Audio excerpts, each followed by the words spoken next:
We blew it. The Mets, the best team in baseball, have just blown the World Series. All of our bravado, all of our arrogance has finally caught up with us. Those were my thoughts as I sat in the Mets dugout. On the Shea Stadium Diamond Vision screen, a premature message read, "Congratulations, Red Sox." My stomach was in a knot. I was accustomed to being nervous. I was nervous before every game I ever played in, but this was different. I had never felt this sick over a baseball game in my entire life. We were losing Game 6 of the 1986 World Series, 5-3 in the bottom of the ninth inning with 2 outs and nobody on base.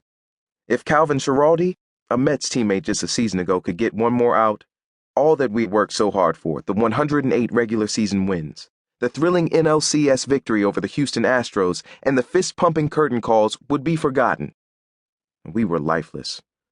Guys were leaning back, slumped on the bench. Davey Johnson, our manager who personified our carefree arrogance, was visibly despondent, nearly banging the back of his head against the wall of the dugout while he stewed.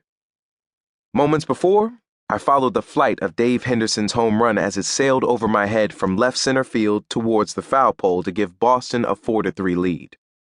I knew it was gone right away. He hit it in the one area of the Shea outfield that was generous to fly balls.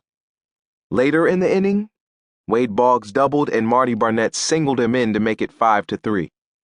Despite the now 2-run deficit, I didn't feel any worse than I already did after Henderson's home run. Being down 1 run at that point in the game is almost as bad as being down 2. I was also extremely disappointed that we didn't put the game away in the bottom of the ninth when we had the chance.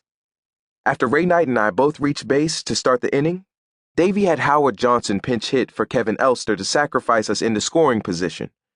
There was just one problem. Hojo was not a bunter. After an unsuccessful first attempt, Davey had Hojo swing away. Now, Davey wasn't a big bunting guy. He didn't like giving up outs. He probably got that philosophy from Earl Weaver, his managerial mentor in Baltimore. I would have kept the bunt on in that spot. Getting Knight to third with less than 2 outs was critical. Instead, Hojo would go down swinging.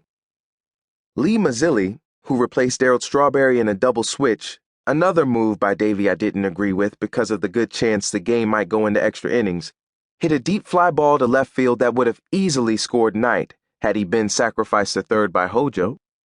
Of course, no one can assume Maz would have hit the pitch the same way. In fact, chances are he would have gotten a different pitch had Knight been on third. As it was, Schiraldi didn't care if Maz hit a fly ball with Knight standing on second base. Lenny Dykstra, with a chance to win the game with a single, ended our threat with a fly ball to end the inning. Entering that fateful bottom of the 10th inning, I didn't feel as if we had blown the World Series just yet. I knew we had our work cut out for us, but I also knew who we had coming up in our half of the inning. That gave me faith that we just might be able to stage a comeback like we had so many times during that magical season. Wally Backman, one of our fire starters, could always be counted on to get on base in a big spot. I wanted Wally to bunt, walk, slash, dive into first, whatever it would take to get on base for Keith Hernandez, who was as clutch a hitter as we had and would certainly keep a rally going. Get on for Mex and we will have a good shot, I thought. Instead, Wally flew out harmlessly to Red Sox left fielder Jim Rice for the first out. That really took some of the wind out of my sails. When Keith came up to the plate, I still found myself disturbed that Wally didn't find a way to get on. But I tried to put on a positive face and encourage the guys, leaning forward on the bench instead of slumping back. Mex followed with a fairly hard-hit liner to deep center field, but Henderson drifted over to snare it for the second out. So here we were, down to our last out.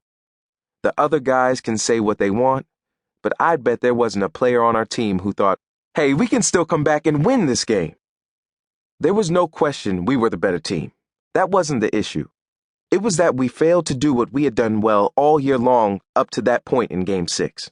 We gave a team the opportunity to beat us.